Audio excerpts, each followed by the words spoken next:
बहुत बहुत स्वागत आपका अनादि टीवी पर। मैं हूं आपके साथ पारुल। आप सभी दर्शकों को रक्षाबंधन की हार्दिक हार्दिक शुभकामनाएं। रक्षाबंधन का त्योहार भाई बहनों के प्रेम का त्योहार है। प्रेम का ये त्योहार देश में सनातन धर्म को मानने वाले सभी लोग मनाते हैं।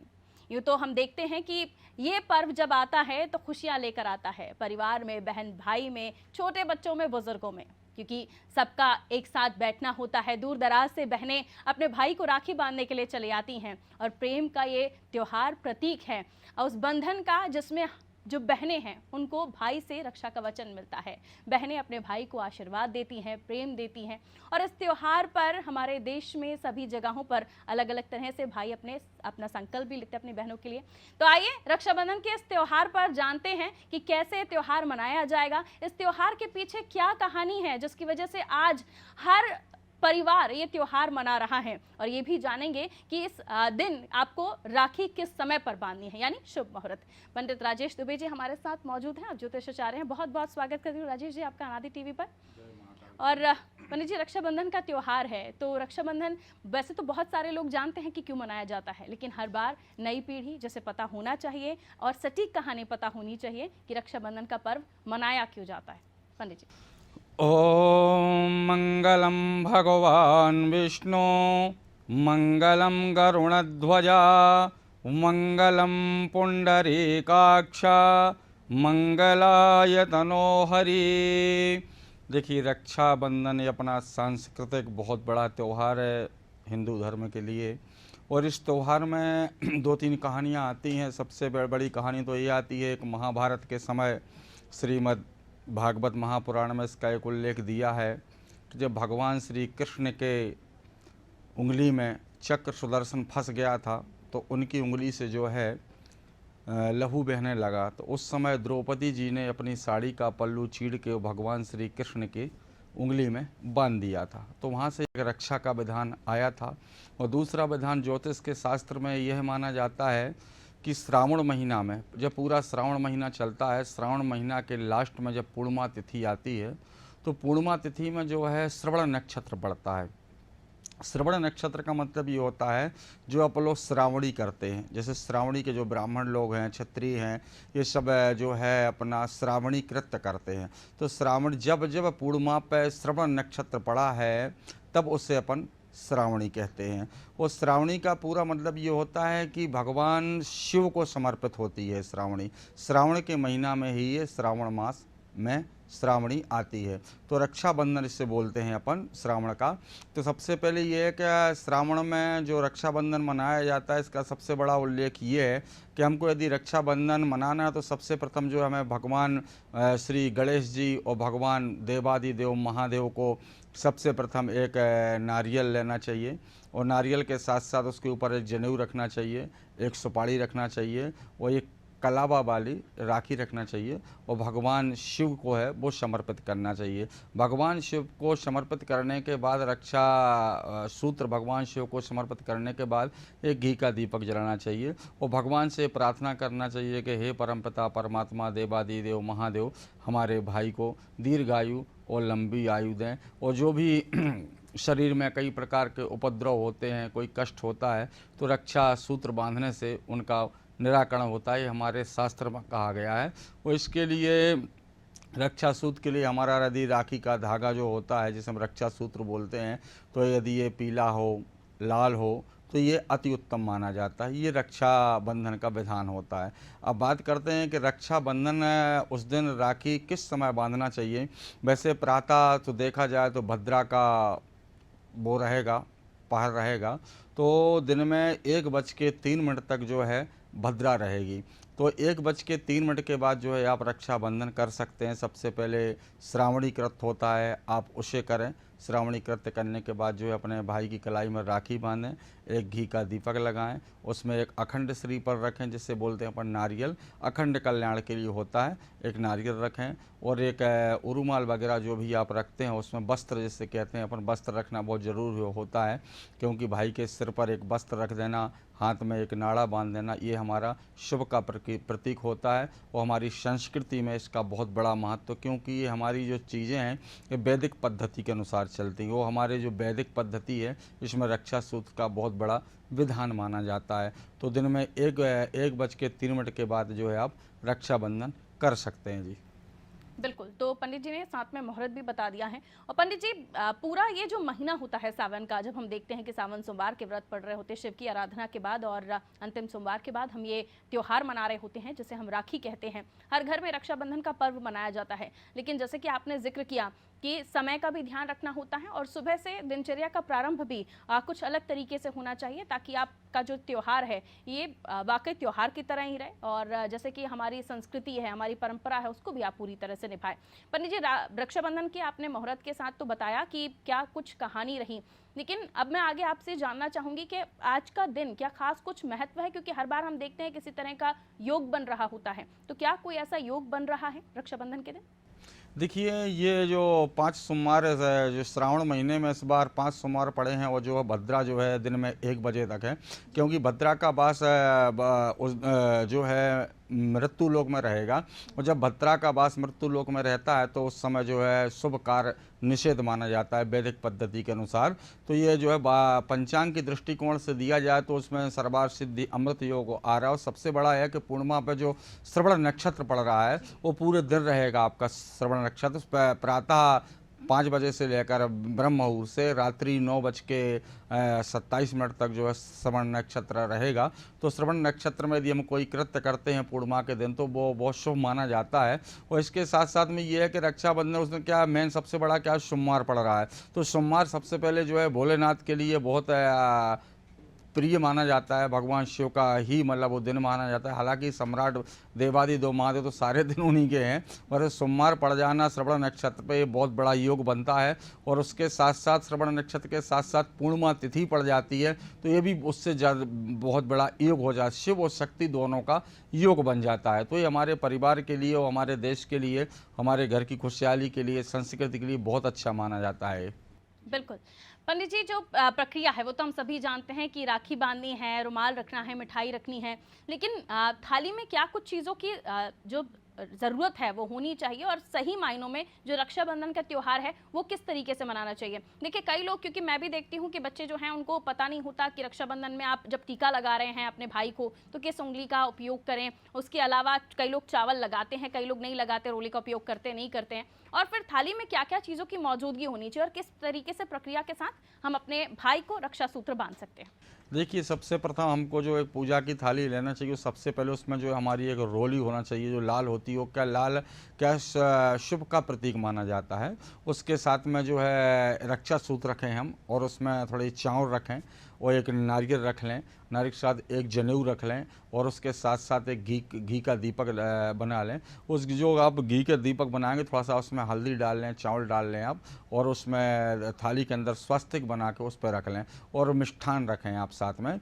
तो सबसे प्रथम हमको जब रक्षाबंधन के लिए हम अपने भाई को बिठालते हैं तो भाई का जो मुख होता है वो प्रायः उत्तर या पूरब होना चाहिए। उत्तर, पूरब या पश्चिम 3 दिशाओं में भाई का मुख होना चाहिए, और सामने जो है बहन का होना चाहिए। तो पूरा पश्चिम भी मतलब शुभ माना जाता है। और इसके साथ साथ जो है कि सबसे बड़े खास ये है कि जैसे मान लीजिए कि आप रक्षाबंधन के समय जब आप बैठते हैं तो आपको नीचे नहीं बैठना है, कोई एक आसन रखें। आसन का क्या बहुत बड़ा महत्व होता है। उस दिन अपन को भूमि पर नहीं बैठना चाहिए, उस पर कोई एक आसन डाल लें। ना भाई को नीचे बैठना चाहिए, ना बहन को नीचे बैठना चाहिए।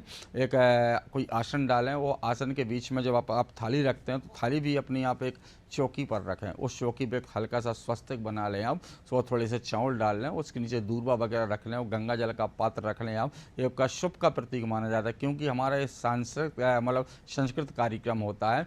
वही सबसे बड़ा कृत होता है जो जिसे हम श्रावणी बोलते हैं। वो ये बहुत बहुत शुद्ध पद्धति होती है इसका नियम का हमको विशेष ध्यान रखना पड़ता है। थोड़ा सा गंगा जल भी रख लें। तो गंगा जल क्या है, जो हमारी निगेटिव ऊर्जा होती है उसे वो समाप्त करता है, घर का वातावरण अच्छा रखता है। और घी का दीपक अवश्य जलाएं, क्योंकि घी का दीपक जो उस दिन शुभ माना जाता है। और नारियल रखें तो सूखा नारियल ना रखें, ना ही उसमें सूखी कोई वो रखें, मिष्ठान रखें। मतलब थोड़ा सा मतलब उसको सूखा नहीं होना चाहिए, क्योंकि सूखा कोई भी पदार्थ जो है शुभ नहीं माना जाता है किसी भी पूजा के लिए हो। और पुष्प रख रहे हैं कुछ, जैसे लाल पुष्प हैं, पीले पुष्प हैं, गुलाब के हैं, मंदार के पुष्प हैं, अच्छे पुष्प रख लें। तो सबसे प्रथम भाई को बैठा लें कि आपको उनके मस्तक में जो है लाल रोली से चंदन चंदन लगाना है। चंदन लगाने के बाद आपको अपने भाई के सिर के ऊपर एक रूमाल या तौलिया या गमछा जो भी आप रखते हैं भाई के सिर पर डालें। फिर इसके बाद में जो है भैया को तिलक लगा के राखी आप दाहिने हाथ में बांधें। वो तिलक लगाने के लिए अनामिका जो उंगली होती है अपनी, इस अनामिका का प्रयोग करें। इसी से भगवान को तिलक लगाया जाता है, इसी को अपने भाई को तिलक लगाया जाए।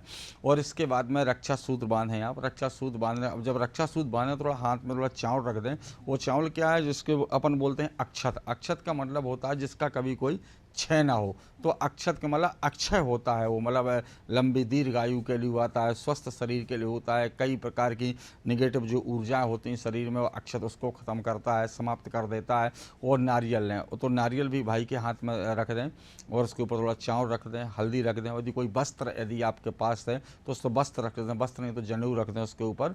और रक्षा बांधने के पहले आपको ही हाथ में रखना है नारियल, जनेऊ और सुपारी, तो सुपारी रख दें आप। फिर रक्षा बांधें आप, और रक्षा बांधने के बाद भाई की आरती उतारें आप। वो जो घी का दीपक आपने जलाया है उससे आप आरती उतारें, और आरती उतारने के बाद थोड़ा सा उनका मीठा मुख करवाएं, थोड़ा सा मीठा खिलाएं। क्या मीठा जो है शुभ का प्रतीक होता है, एक प्यार का वो होता है, प्रतीक होता है। तो मीठा खिलाना बहुत ज़रूरी रहता है। और भगवान से कामना करेंगे, हे परमपिता परमात्मा, हमारा भाई हमेशा स्वस्थ रहे, अच्छे कर्म करें और अच्छी सोच रखें। ये इसका विधान होता है। बिल्कुल। परिचय शुरुआती दौर में आपने जिक्र किया कि जो राखी का रंग होना चाहिए, लाल होना चाहिए, पीला होना चाहिए, लेकिन अब हम देख रहे हैं थोड़ा फैशन का ज़माना है, लोग राखी ब्रेसलेट भी बनवा रहे हैं। कुछ मोतियों से पिरोई हुई राखी भी होती है, कुछ राखियाँ कार्टून वाली भी होती हैं। तो बच्चों के लिए वो शायद पसंद आती हैं, इसलिए भी मार्केट में मिलती हैं। तो क्या आज के इस दौर में, एक वक्त होता था जब हम धागे से अपने भाई के हाथ में रक्षा सूत्र बांधते थे, लेकिन अब ये दौर है ब्रेसलेट वाली राखियाँ, क्या ये सही है? देखिए, सबसे बड़ा यदि हम क्या है वैदिक पद्धति के अनुसार चलने वाले लोग हैं, हमारे सांस्कृतिक कार्यक्रम हैं, तो हमें सबसे आप कुछ भी बांधें उसके साथ में एक रक्षा सूत्र का उपयोग जरूर करें आप। जी, एक आपको धागा जरूर एक बांधना है। धागा जरूर बांधें, क्योंकि वो धागा का जो बहुत बड़ा महत्व है। ये अपनी बहुत कहानी भी आई राजा बलि के समय में, जो भगवान नारायण ने जो है 52 अवतार लिया था, उस समय भी राजा बलि को रक्षा सूत्र बांधा था। उन्होंने कहा था कि एन बद्ध बलि राजा दानमिंदो महाबला तेन त्वाई बघनामी रक्षे माँ चला। कहते हैं ना कि जब रक्षा सूत्र है एक आस्था से भरी हुई कोई चीज़, आस्था से भरी हुई बहन जब अपने भाई की रक्षा के लिए जब मतलब आशीर्वाद देती है, तो कहते हैं कि अतल बितल सुतल तलातल रसातल महातल पाताल लोकानाम परिभागे। सातों लोकों में कभी भी यदि उसके ऊपर कोई भगवान ना करे कोई कष्ट भाई के ऊपर आए, यदि कष्ट आता है तो जो रक्षा सूत्र हाथ में बंधा है वो आपका जो है आपकी रक्षा करता है और नेगेटिव ऊर्जाओं से दूर रखता है, बुरे कर्मों से बचाता है। वो हमेशा भगवान की कृपा बनी रहती है, क्योंकि वो प्यार का प्रतीक माना जाता है, प्रेम का प्रतीक माना जाता है। और सबसे बड़ा जो उसमें आशीष होता है, जो परमपिता परमात्मा का जो स्नेह, जो प्यार, जो आशीर्वाद होता है, वो सबसे बड़ा महत्वपूर्ण होता है। तो आप अपने हाथ में कोई भी राखी बांधें, कुछ भी करें, और एक रक्षा सूत्र आपको हाथ में बांधना का जिसे कलावा बोलते हैं, वो अति आवश्यक होता है। क्योंकि ये रक्षा सूत्र का महत्व हमने अपने बहुत सारे ग्रंथों में देखा है, श्रीमद् भागवत महापुराण में देखा है, और स्कंद पुराण में इसका उल्लेख आया है, और स्कंद पुराण के बाद फिर अग्नि पुराण में भी इसका श्लोक आया है, इसमें इसका महत्व बताया है। इंद्र जी को ले लीजिए, इंद्र जी के साथ में भी ऐसा एक बार हुआ था। तो उनकी धर्मपत्नी इंद्राणी में भी जब बृहस्पति जी के पास गए थे तो उनने भी एक रक्षा सूत्र उनके हाथ में बांधा था। इसी तरह राजा बलि ने जो है, राजा बलि को 52 अवतार में भगवान वारुण ने भी उनके रक्षा सूत्र बांधा था। ऐसी श्रीमद् भागवत में देख लीजिए आप, द्रौपदी जी ने भगवान श्री कृष्ण के हाथ में भी जो है रक्षा सूत्र बांधा था। भला ही अपनी धोती का साड़ी का दुपट्टा फाड़ के वो बांधा था, वो कुछ भी है, मगर उसमें कहीं ना कहीं एक आस्था और भगवान की अनन्य कृपा हुई थी। और ज्योतिष शास्त्र के अनुसार भी इसमें देखा जाए तो श्रवण का मतलब होता है जो मतलब अपना बुना हुआ होता है सूत्र, जैसे कच्चा सूत्र बोलते हैं, वो अति पवित्र होता है। वो श्रवण नक्षत्र ज्योतिष संबंधित रखता है। तो पूर्णिमा के दिन अपन को रक्षा सूत्र का बहुत बड़ा महत्व माना गया है, वो हमेशा ये रक्षा करता है। जी बिल्कुल पंडित जी, अलग अलग घरों में मैंने देखा है, अलग अलग परंपरा है कि शुरुआती दौर में जो पहली राखी है भगवान को बांधते हैं, श्री कृष्ण को बांधते हैं, और उसके बाद अपने घरों के दरवाजे पर भी कई लोग धागा बांधते हैं, राखी बांधते हैं। तो क्या ये सभी करते हैं या फिर कुछ परिवारों में होता है? अगर ऐसा होता है तो इसके पीछे वजह क्या है?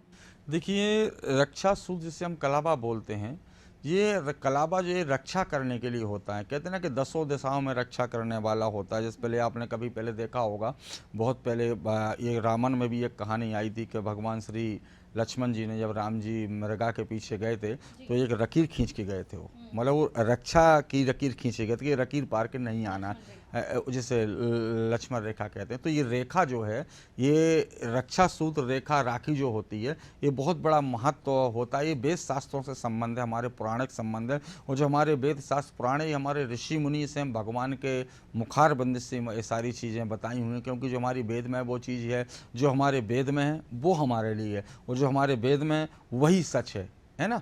तो जो हमारे वेदों में रक्षा सूत्र का महत्व बताया गया है, तो जैसे घर के दरवाजे में बांधना, वो आपकी भावना है, आपका भाव अर्थ क्या है। जब भाई ये बताइए, अब इंसान के हाथ में आप उस भावना से बांधते हैं तो आपका वो ग्रह है, आप उस ग्रह में रहते हैं, तो आप उसी भाव अर्थ से अपने दरवाजे पे या अपने किसी दिशाओं में यदि बांधते हैं, उसके साथ में यदि आप दीपक भी घी का जलाते हैं उस दिन, तो वो भी आपके लिए महत्वपूर्ण होता है। तो ये होना बहुत ज़रूरी रहता है और ऐसा करना चाहिए। इसका बहुत बड़ा शास्त्रोक्त महत्व हुआ है इसमें। क्या श्रीमद् भागवत में इसका महत्व बहुत बताया गया है जी। बिल्कुल पंडित जी, जब भाई अपनी बहनों को वचन देते हैं उनकी रक्षा का, और उस वक्त हम देखते हैं, क्योंकि हमारे धर्म में हर चीज़ से कुछ ना कुछ ऐसा जुड़ा हुआ है, जब हम ईश्वर की आराधना करते हैं और ईश्वर से आशीर्वाद लेकर आगे अपने कदम बढ़ाते हैं, तो क्या इस दिन भी ज्योतिष का कोई जोड़ होता है रक्षाबंधन से? क्या राशियों पर इसका फर्क पड़ता है, या इस दिन से कुछ नई शुरुआत आप होता हुआ देख रहे हो? तुम्हारे दर्शकों को जानकारी दें। देखिए, ज्योतिष शास्त्र के अनुसार ये रक्षाबंधन जो पड़ता है, ये पूर्णिमा पे जब जब श्रवण नक्षत्र आता है, श्रावण मास में जब श्रवण नक्षत्र आता है तभी श्रावणी होती, तभी जो है रक्षाबंधन पड़ता है। उसी को अपन श्रवण नक्षत्र जो होता है, ये भगवान शिव के, श्रवण का मतलब होता है अपने कानों से, ये जो है कान है ना, इसमें जो अपन ध्वनि बोलते हैं, कोई भी शब्द बोलते हैं तो हमारे कानों में श्रवण होता है। तो ये पूर्णिमा के दिन श्रवण नक्षत्र पड़ना, वहीं से ही जो है ये रक्षा विधान चालू हुआ है। तो भाई सबसे पहले ये भगवान शिव को समर्पित है। हमारे वेद में कहा गया, वेद शिव शिवो दो वेद अध्यायी सदा शिवा। हमारे ऋग्वेद के 8वें स्कंद का 42वां श्लोक दिया है कि वेद शिव शिवो वेदो वेद अध्यायी सदा शिवा, ओ तस्मा सर्व प्रयत्न वेद में सदा पठेत। जो हमारे वेद में उल्लेख है रक्षा विधान का, जिसे हम श्रावणी कृत बोलते हैं, तो ये श्रावण मास की पूर्णिमा पर जब श्रवण नक्षत्र पड़ता है, उसी को रक्षा विधान कहते हैं, वही रक्षाबंधन है। अब बात करते हैं, कहते हैं कि भद्रा का उस दिन प्रकोप रहता है। भद्रा जो है, भद्रा कौन है? सबसे पहले हमको इसको जानना पड़ेगा, भद्रा आखिर है क्या, भद्रा किसे कहते हैं। क्योंकि जो भद्र शब्द है, ये तो कहीं ना कहीं शांति दायक होता है। वेद में भद्र, जो भद्र शब्द होता है, अब इसका नाम भद्रा है। भद्रा जो है भगवान सूर्य नारायण की और छाया जी की पुत्री थी भद्रा। ये यम की बहन कहलाती हैं। जो यम जो होते हैं, मृत्यु के जो देवता होते हैं, यम और शनि, यमुना और भद्रा। तो भद्रा जो है बहुत उत्पात मचाती थी। कोई भी धार्मिक कृत्य होता था, जैसे कहते हैं राहु काल लगा हुआ भी शुभ कार्य नहीं करना है, इसी तरह भद्रा का मान दिया है गया है। तो भद्रा जी जो है, कोई भी शुभ कार्य होता था तो उसमें उपद्रव मचाती थी। तो भगवान जो ब्रह्मा जी ने जो है इनको श्राप दिया कि भद्रा आप एक जगह टिक के कहीं नहीं रहोगी, आपका वास मृत्यु लोक में भी रहेगा, स्वर्ग लोक में भी रहेगा और पाताल लोक में भी रहेगा। तो जब भद्रा पूर्णिमा के दिन, उस दिन जो है 1:03 तक भद्रा पूर्णिमा पे यहाँ मानी जाएगी। तो इसके बाद में आप रक्षा विधान कर सकते हैं। ये पूरी बात। 1:03 के बाद आप अपने भाई को राखी बांध सकते हैं विधि विधान के साथ, जो पंडित जी ने बताया वो प्रक्रिया का पालन करते हुए। पंडित जी, एक और सवाल, चूंकि कई लोग रक्षाबंधन पर कहीं दूर हैं, नहीं पहुंच पा रहे हैं, तो कहा जाता है कि जन्माष्टमी तक रक्षाबंधन मनाया जाता है, राखी आप बांध सकते हैं। तो हमें रोज भी भद्रा का ध्यान रखना पड़ेगा, यानी रोज समय का ध्यान रखते हुए, मुहूर्त का ध्यान रखते हुए राखी बांधनी पड़ेगी, अगर कोई दूसरे दिन तीसरे दिन बांध रहा है? और रक्षाबंधन के बाद जन्माष्टमी पर अगर राखी बांधनी है, तो उसके लिए भी क्या हमें इन्हीं सब चीज़ों को ध्यान में रखना पड़ेगा? देखिए प्रायः भद्रा जो है पूर्णिमा पे ही आती है। जी। भद्रा का जो मृत्यु लोक में वास होता है ज्योतिष शास्त्र के अनुसार ये पूर्णिमा पे ही मतलब वास बताया गया है भद्रा जी का। तो आप जैसे आप आपके भाई यहाँ नहीं हैं, कहीं विदेश में हैं, बाहर या बाहर गांव दूर है, तो उनके नाम की राखी आप जो है भगवान गणेश जी को बांध सकते हैं आप, है ना। तो सबसे पहले यदि आप नहीं है तो आप एक नारियल लीजिए, एक जनेऊ लीजिए, एक सुपारी लीजिए, हल्दी लीजिए, थोड़ा सा मिष्ठान रखिए, जो भी पकवान आपके पास है, भगवान गणेश के यहाँ दीपक जलाइए घी का, और भगवान गणेश जी के हाथ में आप भाई के नाम की राखी बांध सकते हैं। वो एक राखी उस नारियल पे और रख दें कि यदि एक हफ्ता में यदि आपके भाई कहीं बाहर से यदि आते हैं तो वो राखी उठा के आप अपने भाई को, वह राखी अपने भाई की कलाई में आप बांध सकती हैं। तो सबसे प्रथम हमें जो है भाई नहीं है तो भगवान गणेश जी को राखी बांध देना चाहिए। तो वो समझ लीजिए कि आपने अपने भाई की कलाई और में अगर राखी दूसरे तीसरे दिन भी आप राखी बांधना चाहते हैं तो रक्षाबंधन के दिन वो राखी आप नारियल पर रख दीजिए, फिर उसके बाद उस राखी को आप दूसरे तीसरे या फिर जन्माष्टमी के दिन भी बांध सकते हैं, जैसा कि आपने कहा पंडित जी जी जी बिल्कुल, मतलब जन्माष्टमी तक आप उस राखी को बिल्कुल बांध सकते हैं, ऐसी कोई बात नहीं। मगर यह कि सबसे पहले आपको गणेश जी के हाथ में राखी बांधना पड़ेगी। वो एक नारियल के ऊपर यदि आप एक राखी वहाँ रख देते हैं तो वो समझ लीजिए आपके भाई के लिए ही बांधी, क्योंकि भावार्थ इसमें सबसे बड़ा महत्व होता है कि भगवान के प्रति आपने वो भगवान को साक्षी मान के, ईश्वर को साक्षी मान के जो अखंड श्रीफल रखा है वो अखंड कल्याण के लिए वो अखंड श्रीफल होता है। तो आप वो रख दोगे तो उसमें आपका पूर्णता प्रायः वही हो जाएगा जी।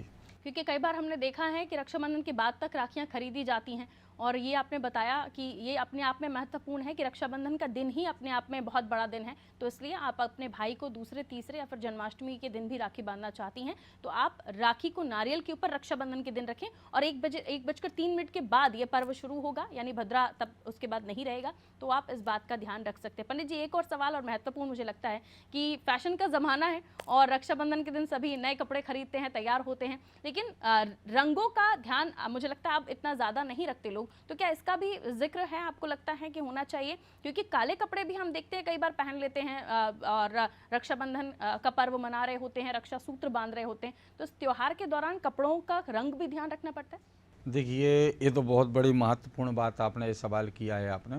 देखिए काला रंग हमको वैसे नहीं पहनना चाहिए और हमारे लिए शुभ प्रतीक नहीं होता है। हमारे सांस्कृतिक कार्यक्रम है, हमारे वेदों से जुड़ा हुआ कृत्य है। हम लोग जो हिंदू पद्धति के अनुसार जो हमारा वेद शास्त्र में बताया गया है, हमारा जो है सबसे प्रथम जो है इसमें काला रंग बिल्कुल निषेध माना गया है, क्योंकि काले रंग को जो है ये राहु का प्रतीक माना जाता है और ये बुरी शक्तियाँ जो होती हैं इसमें ज़्यादा वास करती हैं काले रंग में। जैसे कहते हैं अंधेरा तो अंधेरा ही होता है ना, यदि किसी व्यक्ति के नेत्र नहीं है तो उसको संसार में फर्क दिखाई नहीं देगा क्या है, खाली वो अनुभव कर सकता है कि हाँ यहाँ पर उजेला है, कोई गया है, ये आहट समझ में आती है ना। तो ये काला रंग का उपयोग नहीं करना चाहिए, हमारा शास्त्र भी इसका उल्लेख नहीं करता है। तो हमारा जो है लाल रंग है, पीला रंग है, इनका हमको ज़्यादातर उपयोग, केसरिया रंग है जो हमारा सबसे बहुत महत्वपूर्ण है, सिंदूरी रंग है। काले रंग का इस्तेमाल आप ना करें, उपहार देने में भी ना करें। नहीं बिल्कुल ना करें, काले रंग का तो कोई उपहार वो हमको देना ही नहीं चाहिए,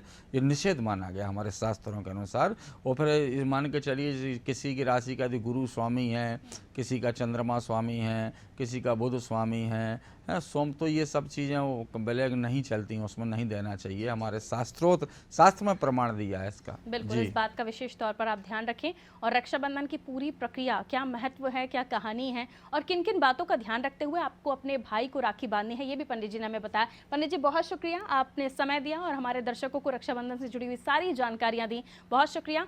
और उम्मीद करती हूँ कि आपने इस पूरा कार्यक्रम को अच्छे से देखा होगा। नहीं देख पाए हैं तो नादी टीवी के यूट्यूब चैनल पर चले जाइए, इस कार्यक्रम को सर्च कीजिए, आपको मिल जाएगा और फिर आप रक्षाबंधन के महत्व को समझ पाएंगे, किस तरह से आपको रक्षाबंधन मनाना है। एक एक स्टेप, एक एक पॉइंट को पंडित जी ने बहुत आसानी से और बहुत विस्तार से आपको समझाया है, और जो जो बातें उन्होंने कही हैं कि उसे आपको नहीं करना है, मुझे लगता है कि आप उसे मानेंगे और इस त्योहार को संपन्न करेंगे और अच्छे से अपना ये फेस्टिवल, ये त्योहार मनाएंगे। एक बार फिर से आप सभी दर्शकों को रक्षाबंधन की शुभकामनाएं, दीजिए इजाजत, नमस्कार।